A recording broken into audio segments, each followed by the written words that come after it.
কত শত দিন কেটে যায় রাত্রি অগণিত, বাবা মায়ের কষ্ট সে তো নয় তো ভোলার মতো। কত শত দিন কেটে যায় রাত্রি অগণিত, বাবা মায়ের কষ্ট সে তো নয় তো ভোলার মতো। যার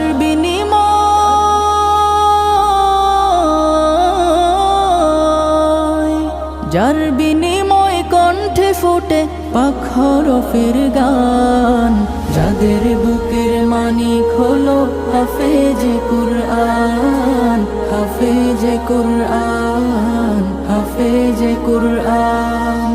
হাফেজ হতে গুরুজনের ত্যাগের নজরানা, চিরজীবন রাখবো স্মরণ।